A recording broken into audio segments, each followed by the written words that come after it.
Ես ողջունում եմ մեր բոլոր ռադիոլսողներին եւ ռադիոդիտողներին, դուք միացել եք Գործարար ալիքին, մեր եթերում սկսում ենք հարցազրույցների շարք Պետական եկամուտների կոմիտեի հետ։ Այսօրվա իմ հյուրն է Հարկ վճարողների սպասարկման վարչության պետ Արմինե Հովսեփյանը։ Ողջույն։ Շնորհակալ եմ, որ մեր տաղավարում եք, քննարկելու ենք այս տարվա եւ թերևս վերջին տարիների ամենակննարկվող, ամենահետաքրքիր հանրության համար հետաքրքիր թեմաներից մեկը ֆիզիկական անձանց եկամուտների հայտարարագրման թեման։ Սկսենք այն հարցից, թե ինչ ձևաչափով եք դուք քաղաքացիներին եւ գործընկերներին իրազեկում եկամուտների հայտարարագրման մասով եւ ինչ գործընթացներ, նրբություններ կան սրա վերաբերյալ։ Նախ ես եմ ողջունում, շնորհակալություն եմ հայտնում հրավերի համար եւ իրոք ճիշտ եք, ներկայումս շատ քննարկվող թեմա է համատարած հայտարարումը, ֆիզիկական անձանց կողմից հայտարարման գործընթացը լայն թափ է ստացել, ասեմ, որ այն ներդրվել է 2023 թվականից, իհարկե 24 թվականին, երբ որ հանձնում ենք 23 թվականի արդյունքները, շրջանակը ավելի քիչ էր, այս տարի համեմատաբար շատ ավելի մեծ շրջանակ է եւ բնականաբար Պետական եկամուտների կոմիտեն բոլոր հարթակները եւ ձևաչափերը օգտագործում է, որպեսզի լայնամասշտաբ իրազեկման աշխատանքներ իրականացնի եւ դրանք շատ տարբեր են, մենք բոլոր ձևաչափերը առաջարկում ենք մեր քաղաքացիներին, գործատուներին, օրինակ մեր տարբերակներն են, բնականաբար մենք ունենք ավելի քան 20 սպասարկման սրահ ամբողջ Հայաստանի Հանրապետությունով, որից 7-ը տեղակայված է հենց Երևան քաղաքում։ Մեր սպասարկման սրահները աշխատում են 9-ից 6 առանց ընդմիջման, կարող են քաղաքացիները մոտենալ եւ իրազեկված լինել, ցանկացած ինչ որ հարց հետաքրքրում է, կարող են ներկայացնել եւ ստանալ պատասխանը։ Հաջորդ տարբերակ առաջարկել են գործատուներին, որ եթե շատ աշխատողներ ունեն, ավելի քան 50-ից ավել աշխատակիցներ ունեն, կարող են մեզ դիմել եւ մեր աշխատակիցները կմոտենան եւ հարմարեցված սրահ եթե դահլիճ առկա է, ապա միանգամից կարող են իրազեկել կարելի ասել բոլոր աշխատակիցներին, այսքան աշխատակիցը այլևս ստիպված չի լինի մոտենալ բացակայել աշխատանքից, այլ մենք տեղերում կարող ենք իրազեկել։ Հաջորդ տարբերակը հաշվի առնելով, որ շատ գործատուներ ունենք, որոնց աշխատակիցները տեղակայված են տարբեր մարզերում, մենք նաև այդ փորձել ենք իրականացրել, առցանց եղանակով են մեր հետ կապնվում եւ մենք կարողանում ենք առցանց իրազեկման աշխատանքներ իրականացնել։ Եվ հաջորդ տարբերակը մենք նաև ունենք դահլիճներ, ուսումնական կենտրոններ, որտեղ մենք նախապես հայտարարություն ենք տարածում եւ այն քաղաքացիները, որոնք ուզում են մոտենալ, զանգահարում են, ցուցակագրվում են եւ կարող են մոտենալ մեր դահլիճներ։ Եվ հաջորդը ասեմ, որ մեր մոտ բոլոր հարթակները օգտագործվում են, այսինքն Facebook-յան, Instagram-յան, Telegram-յան ալիքներով, բոլոր տեղերով մեր Պետական եկամուտների կոմիտեն ունի իր էջը, որտեղ որ պարբերաբար նորությունները տեղադրվում են, եւ նաեւ մեր պաշտոնական կայքեջը src.am կայքեջն է։ Այդտեղ շատ մեծ ինֆորմացիա է տեղադրված, երբ որ մուտք են գործում այդ կայքեջը, այնտեղ հայտարարում բաժին կա, որտեղ շատ մանրամասն տեղադրված են ուղեցույցներ, տեղադրված են հոլովակներ, այնտեղ մասնագետն է պատասխանում հաճախ տրվող հարցերին, ինչպես նաև ես եմ ներկայացնում հայտարարման բոլոր բաժինների վերաբերյալ շատ մանրամասն, ինչպես լրացնել, ինչ է դրա համար անհրաժեշտ եւ կարելի ասել փորձում ենք օգտագործել բոլոր հնարավոր տարբերակները մեր քաղաքացիներին մանրամասն իրազեկել, որպեսզի չուշացնեն եւ իմանան թե ինչ է անհրաժեշտ դրա համար։ Երբ քաղաքացին լսում է առհասարակ հայտարարագրում այն ամեն ինչը, որոնք կապված են պետական եկամուտների հետ, քաղաքացու եկամուտի հետ, քաղաքացին կարելի ասել մի փոքր վախ է զգում, թե ինչ փաստաթղթեր պետք է ներկայացնի, ինչ գործընթացով պիտի անցնի քաղաքացու համար, դա առաջին հայացքից բարդ թվացող գործընթաց է։ Ես ինքս լրացնելով հայտարարագիրը կարող եմ փաստել, որ դա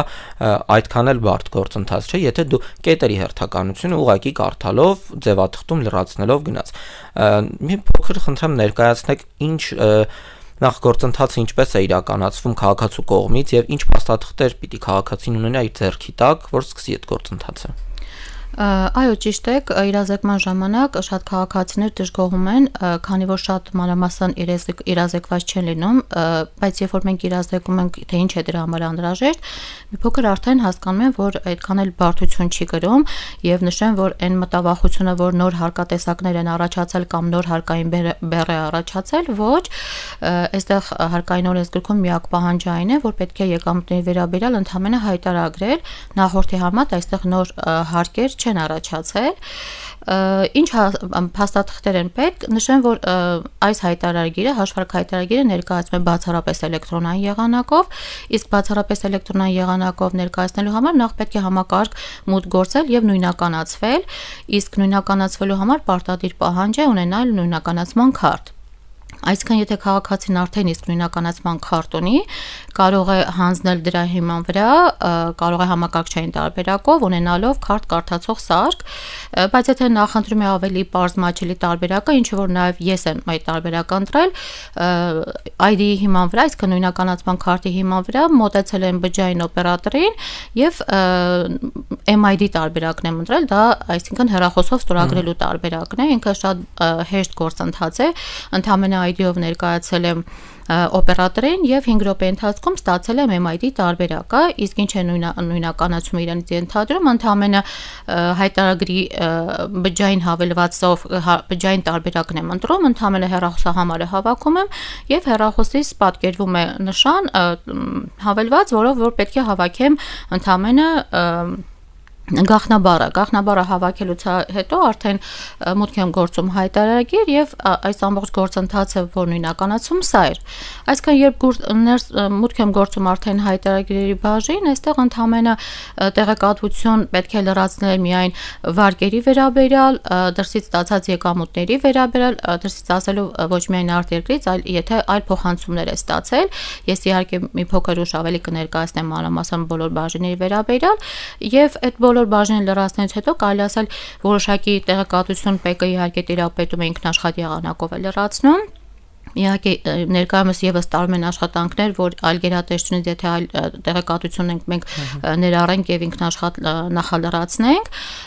բայց բարդ գործընթաց չէ հավաստիացնում եմ եւ լրացնելուց հետո ընդհանրապես հանձնում է հայտարարագիրը եւ այդտեղ բարդ այսքան գործընթաց չէ։ Ինձանից դա խլել է նախապես այդ տեղեկատվությունը վերցնելով բանկերից,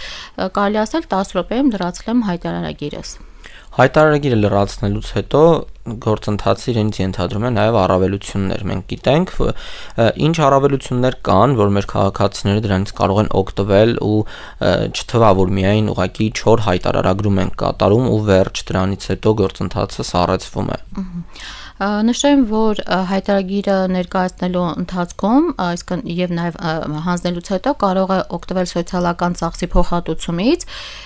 իսկ ինչ է սոցիալական ծախսի փոխհատուցումը ես դարձյալ երբ որ անդրադառնամ բոլոր հայտարարագրի բաժիններին, ավելի մանրամասն կներկայացնեմ, թե դա ինչ առավելություն է, կարելի ասել առնվազն 100,000 դրամ քաղաքացին կարող է հետ ստանալ, եթե առկա է եկամտային հարկ, իսկ ուղղվածությունները դա նշված է 1067 կառավարության որոշմամբ է սահմանված 2023 թվականի այս պայմանությամբ ուղղվածությունը երկուսն են իհարկե այս ցանկը անդադ վերանայվում է եւ գումարի չափի մասով է նաեւ քննարկվում եւ ծառայությունների մատուցման շրջանակն է ընդլայնվում այս պայմանությամբ կրթական ծախսն է փոխհատուցվում եւ առողջապահության մասով է որոշակի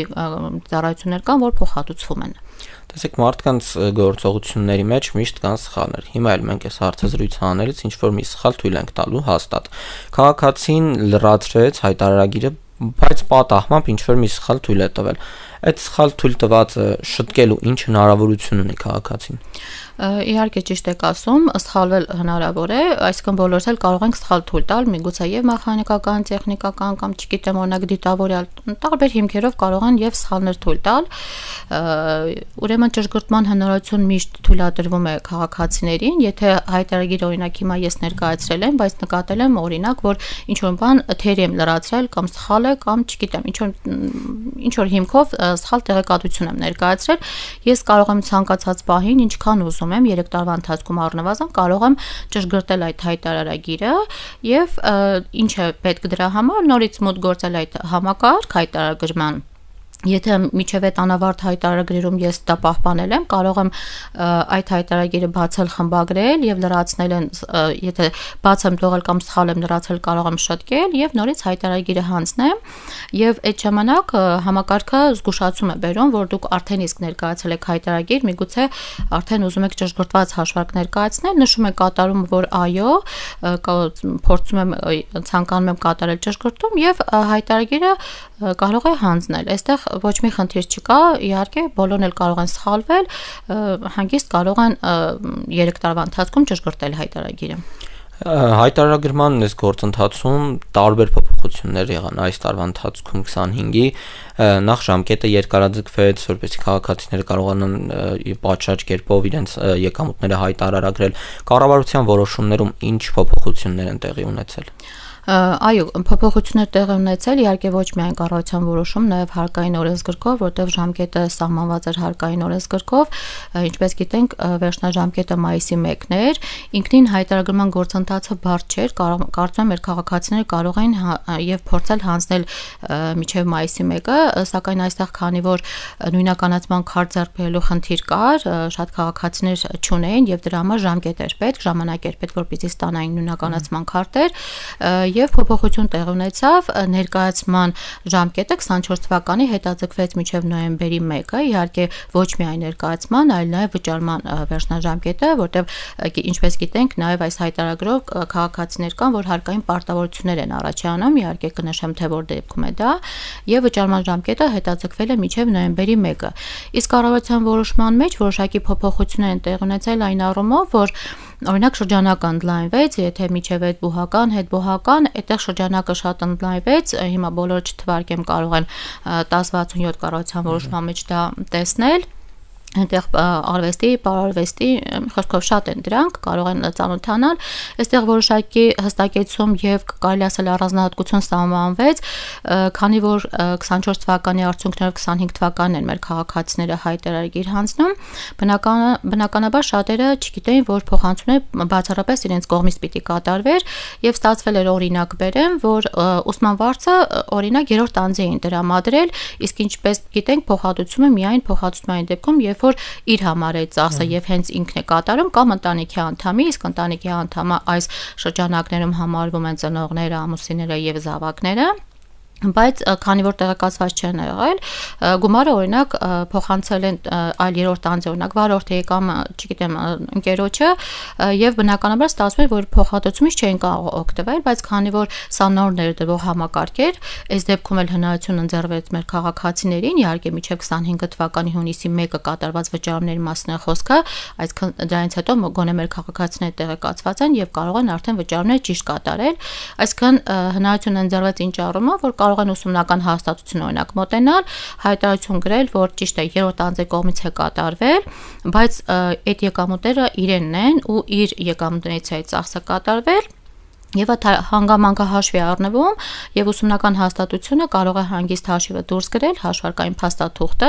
դա հատուկ տիպի հաշվարկային փաստաթուղթ է, որը արդեն հարկ վճարողները տեղեկացված են, հաշիվը դուրս գրելուց հետո ֆիզիկական անձը կարելի ասել 3 աշխատանքային օրվա ընթացքում այդ գումարները հետ են ստանում։ Այսինքն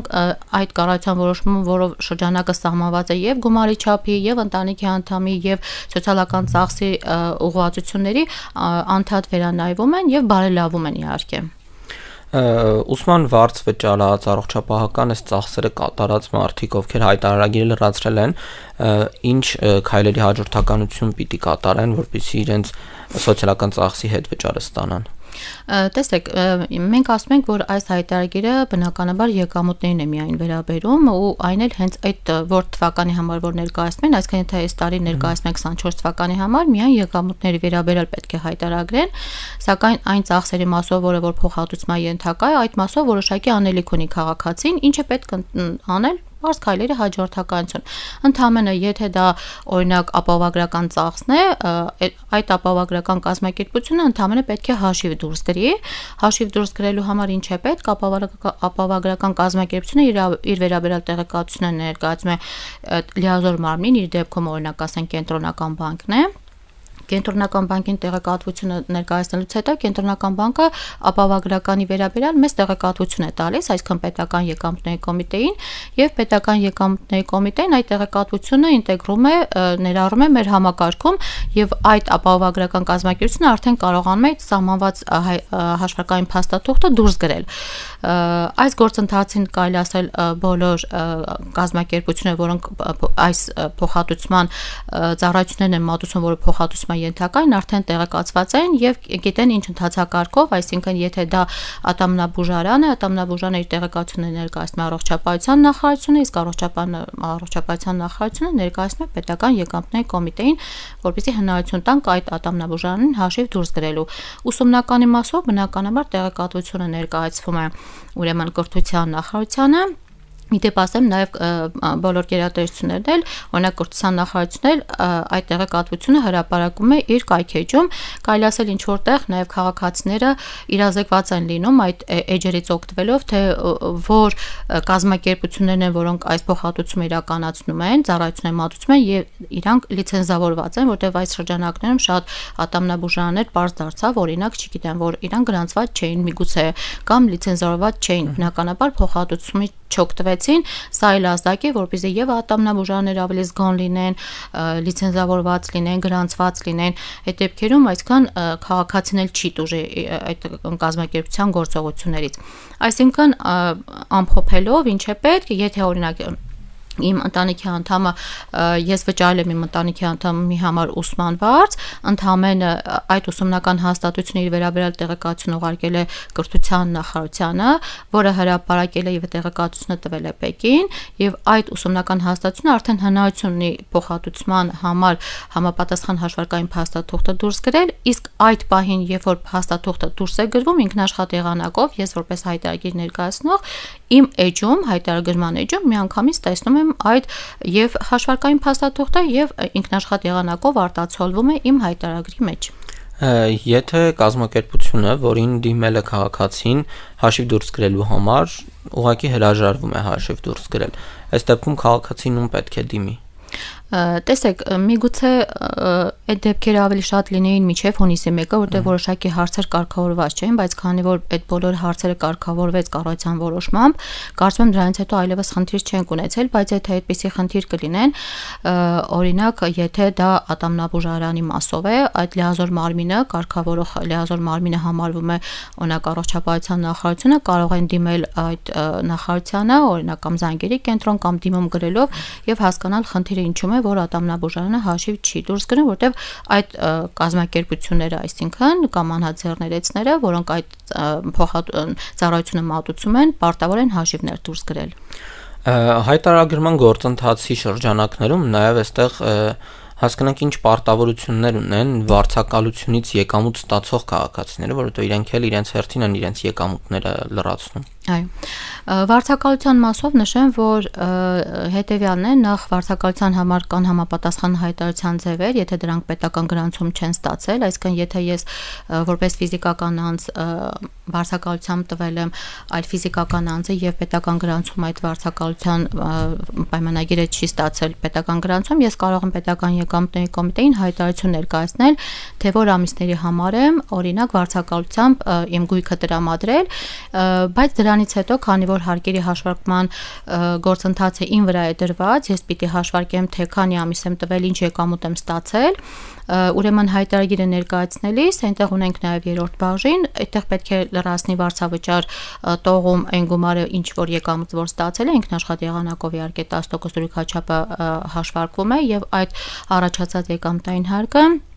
պետք է վճարի պետական բյուջե, ինչպես նշեցի նոյեմբերի 1-ը 2024 թվականի համար վճարման ժամկետը սահմանվել 2025 թվականի նոյեմբերի 1-ը եւ հարկերը պիտի վճարի հարկերի միասնական հաշվին։ Այսինքն նշեմ, որ այս վարձավճարը, երբ որ վարձակալությամբ գույք է հանձնում, սա առաջին տարին չէ, նախկինում 25-30 տարի այս հարկը պիտի վճարեր քաղաքացին, ուղղակի այնտեղ է գտել նաեւ մեր եկամուտների հայտարարագրում։ Ինչպես ժողովրդական լեզվում են ասում, հասանք մեր մեծերին, այստեղ մեծեր ասելով նկատի ունենք մեր տատիկ պապիկներին, թոշակառուներին, այն խավին, որ իրենք ստանում են կենսաթոշակ կամ առողջապահական խնդիրներ ունենալով ստանում են թոշակներ։ Թոշակը առհասարակ մարդիկ պետք է հայտարարագրեն, թե ոչ, եւ այդ հայտարարագրումը ինչպես է իրականացվում։ Ուրեմն, եթե միայն խոսքը գնում է թոշակառուների մասին, որ այդ թոշակառուն չի հանդիսանում օրինակ վարձու աշխատող, ապա առաջին անգամ հայտարարագիր պետք է ներկայացնեն 25 թվականից, իդեպ ասեմ, որ արդեն 25 թվականից սկսած մեր բոլոր քաղաքացիները 18 տարեկանից բարձր պետք է ներկայացնեն այս հաշվարկ հայտարարագիրը, իդեպ ասեմ, որ այս պահանջը վերաբերում է միայն Հայաստանի Հանրապետության քաղաքացի եւ Հայաստանի Հանրության ռեզիդենտներին։ Ուրեմն, եթե անդրադառնալով մեր թոշակառուներին, եթե այլ հիմքով չեն հանդիսանում հայտարարատու, ապա առաջին անգամ կներկայացնեն 25 թվականի համար 26 թվականին։ Նշեմ, որ հիմա աշխատանքներ են տարվում, որպեսզի մեր թոշակառուներին որից է ինչ որ մի բեռ չդնենք դժվարության առումով, որտեղ այստեղ ոչ մի իհարկե բնականաբար հարկ չի առաջանում, ընդհանրապես անհարմարություն, որ միգուցե եւ չկարողանան, բայց աշխատանքներ են տարվում, ինքնաշխատ եղանակով այդ հայտարարագրերը լրացնել, նախալրացնել մեր թոշակառուների համար, եթե իհարկե այլ եկամուտ, օրինակ կարող է վարձակալությամբ օրինակ գույք ունենան, որ հանձնել են կամ դրսից եկամուտներ, որոնք հարկման ենթակա են օրինակ, եթե այլ ոչինչ չլինի, ապա որոշակի ժամանակահատված կտրամադրվի թոշակառուներին, եթե մուտք չգործեն, ոչ մի բան չանեն, կհամարվի իրենց կողմից օրինակ հանձնված, բայց եթե հետագայում հիմքեր, փաստեր պետական եկամուտների կոմիտեն ունենա փաստեր, որ մեր թոշակառուն այլ եկամուտներ ունի, որոնք դեռ չեն հարկվել, բնականաբար հնարավորություն կունենա թոշակառուն օրինակ ճշգրտել եւ հայտարարագիրը դարձյալ հանձնել, եթե լրացիչ հարկ է առաջանում, դրանք վճարել պետական բյուջե։ Եթե մեր քաղաքացիները ունեն դրսում ապրող բարեկամներ, ազգակցական կապ ունեցող մարդիկ, ինչ որ ժամանակը մեկ ստանում են դիցուք 400-500 դրամ գումար։ Այս դեպքում այս գումարները ստացված հայտարարագրման ենթակա են, հարկման ենթակա են, սա ոնց է կարգավորվում։ Տեսեք, ձեր հարցը շեշտը չդնենք, որ արտերկրից են օրինակ գումարը ստանում 400,000 օրինակ, որպես օրինակ բերենք, կարող է եւ հենց այստեղ էլ իր բարեկամ անկերը 400,000 դրամ փոխանցում է օրինակ ասենք քաղաքացուն օրինակ ինձ։ Հիմա մենք պետք է ուղղակի հասկանանք, թե այդ գումարը ինչ նպատակով է փոխանցված։ Եթե դա փոխանցված է ընդհանրապես նվիրատվություն կամ փոխհարության, բնականաբար դա կլրացվի երկրորդ բաժնում, որը համարվում է նվազեցվող չհարկվող եկամուտներին է վերաբերում, այստեղ հարկ չի առաջանում բնականաբար։ Բայց եթե անդրադառնանք նրան, որ այդ 400,000 օրինակ ֆիզիկական անձը դրա դիմաց օրինակ աշխատանք է կատարել, ծառայություն է մատուցել, օրինակ բնակարանական վարձակալությամբ հանձնել, բնականաբար այդ գումարը պետք է երրորդ բաժնում դա հայտարարագրվի, որից հարկ է առաջանում եւ վճարի պետական բյուջե։ Այստեղ շատ կարեւոր է, թե այդ գումարը ինչ նպատակով է ֆիզիկական անձին փոխանցված։ Եվ բուն է ձեր հարցին պատասխանելով, եթե դրսից գումար է փոխանցվել օրինակ 400,000 դրամ եւ դա նվիրատվություն է, ապա լրացվում է, հայտարարագրվում է երկրորդ բաժնում եւ հարկ չի առաջանում։ Տեսեք, եթե մի փոքր խորանանք այս թեմայի վերաբերյալ, քարտային փոխանցումների ժամանակ, եթե չեմ սխալվում, նպատակ դաշտ չկա քարտից քարտ փոխանցման դեպքում։ Այս դեպքում արդեն բանկային քաղվածքում նշված կլինի նպատակը, թե ուր գնաց, ինչի համար։ Ես կարծում եմ հավելվածներով քարտերից քարտ փոխանցելու, եթե տեսեք, նույն ֆիզիկական անձին են պատկանում այդ հաշվի համարները, քարտերը, եթե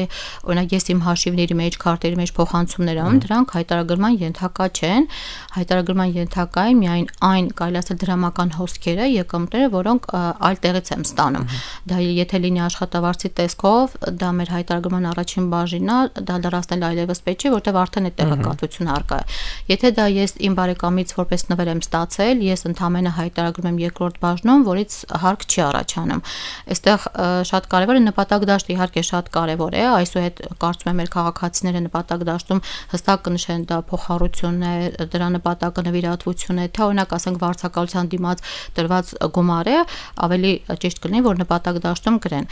Բայց քաղաքացին ինքը գիտի, թե այդ գումարը ինչի համար են իրեն փոխանցել ու ինքը հստակ հայտարարագիր է լրացնելուց արդեն կողմնորոշվում է, թե դա հարկման ենթակա է, թե ոչ։ Մի փոքր ուղղակի նաև ներկայացնեմ, որ մեր հայտարարագիրը բաղկացած է 6 բաժնից։ Առաջին բաժինը դա հարկային գործակալի կողմից ստացված եկամուտներն են, այստեղ քաղաքացին այլևս ոչ մի բան չի լրացնում, որտեղ ինքնաշխատ եղանակով մենք այդ տեղեկատվությունը ՊԵԿ-ը տիրապետում է եւ ինքնաշխատ եղանակով լրացվում է, այնտեղ միայն ավանդի տոկոսն է լրացվում, որովհետեւ միակ հարկային գործակալն է, որ պահում է եկամտային հարկ եւ բյուջե է վճարում, բայց անձնարարված տեղեկատվություն պետական եկամուտների կոմիտեն չունի։ Այդ իսկ պատճառով եթե քաղաքացին ունի դրված ավանդ եւ տոկոս է ստացել, ապա այդ առումով պետք է այդ տողը լրացնի։ Իհարկե եւս աշխատանքներ են տարվում, այդ տողը եւս ինքնաշխատ եղանակով տեղեկատվությունը նախալրացնենք, եթե իհարկե քաղաքացին օրինակ համաձայնություն տա, որ ինքնաշխատ եղանակով նշում կատարի, այդ տեղեկատվությունը մենք լրացնենք։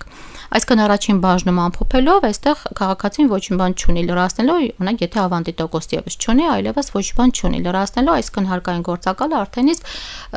եկամուտը վճարելիս, ուրեմն եկամտային հարկը պահել եւ վճարել է։ Երկրորդ բաժինը այն եկամուտներն են, որոնք նվազեցվող են, կարելի ասել չհարկվող եկամուտներն են, որոնք դրանք են օրինակ կենսաթոշակները, ասենք կրթաթոշակները, այնտեղ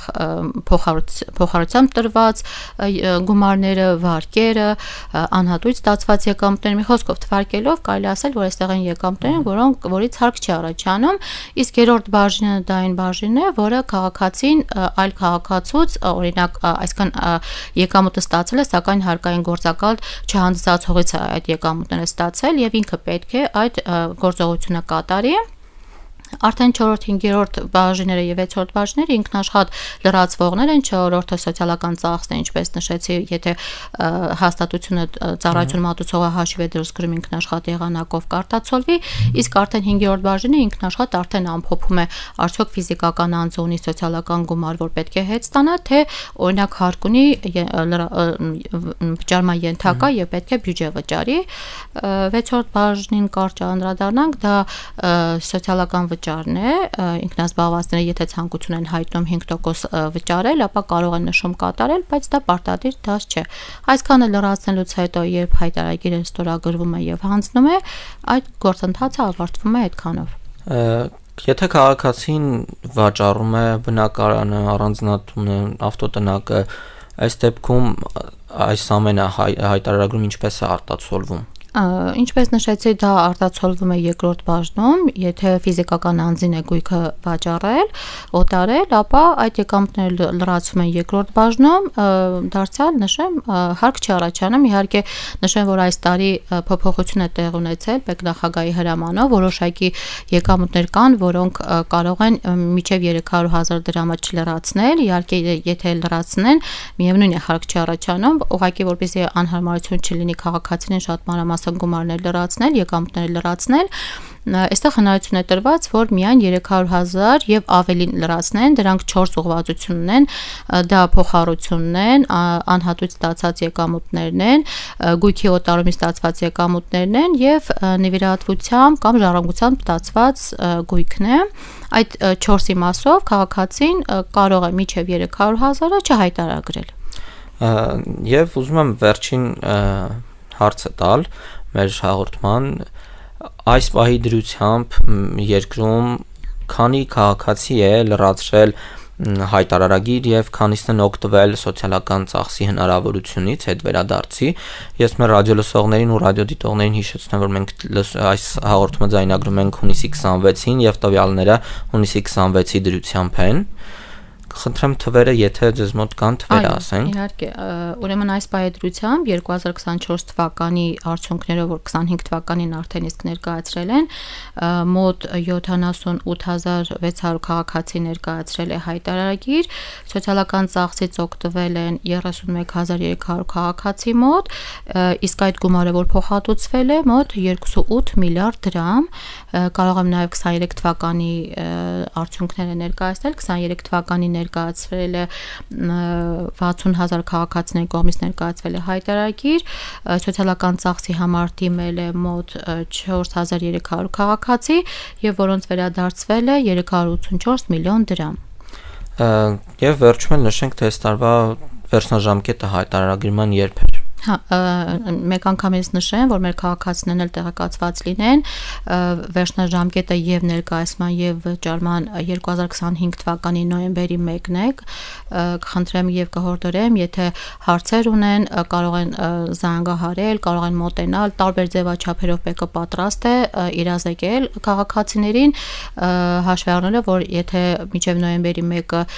չներկայացվի, օրինակ եթե արդյունքում հարկ է առաջանում, ապա եւ չներկայացվի եւ չվճարի, ապա դուժ է հաշվարկվում օրական զուրանվող 0.75%, բայց ոչ ավել, քան 730 օր։ Նշեմ նաեւ տեղեկատվություն մեր իրազեկման աշխատանքները, երբ սպասարկման սրահի աշխատակիցներն են մոտեցել, ավելի քան 288 հարկ վճարողի մոտ ներկայացել ենք եւ իրազեկման աշխատանքներ ենք կատարել եւ այդ ընթացքում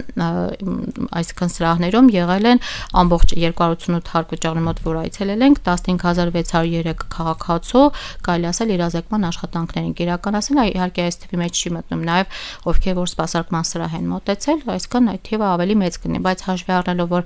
այս տարվա շահառուները, հայտարարությունները շատ ավելի մեծ են, խնդրենք, որ հասցնեն մինչև նոյեմբերի 1-ը հայտարարները հանձնեն եւ վճարեն հարկերը, եթե իհարկե առաջանում է հարկ, եթե առաջանում է սոցիալական ծախս, որը ենթակա է փոխհատուցման, նշեմ, որ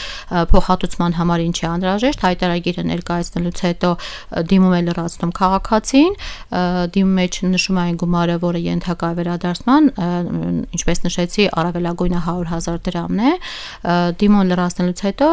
հանձնելուց հետո 3 աշխատանքային օրվա ընթացքում գումարը վերադարձում է,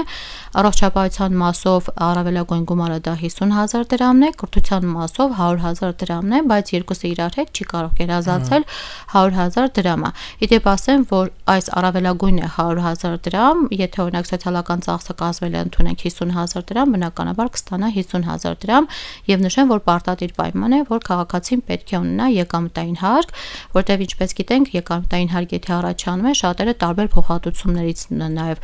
ինչպես գիտենք, տարբեր փոխհատուցումներ կան, դա կարող է լինել հիպոթեկային վարկի տոկոսագումարների տեսքով, կառուցման վարձի կամ շահաբաժինների, եթե այդ ամբողջը եկամտային հարկից նվազեցնելով դեռևս առկա է եկամտային հարկ, որը վերադարձման ենթակա է, ապա դիմը լրացնելուց հետո 3 աշխատանքային օրվա ընթացքում քաղաքացին հետ կստանա իր հաշվի համարին։ Շնորհակալ եմ շատ։ Ես եմ շնորհակալ։ Իսկ ես հիշեցնեմ, որ դուք դիտում կամ լսում եք հարցազրույցների շարքը, որը մենք անում ենք Պետական եկամուտների կոմիտեի հետ։ Իսկ իմ այսօրվա հյուրն էր հարկ վճարողների սպասարկման վարչության պետ Արմինե Հովսեփյանը։ Կհանդիպենք։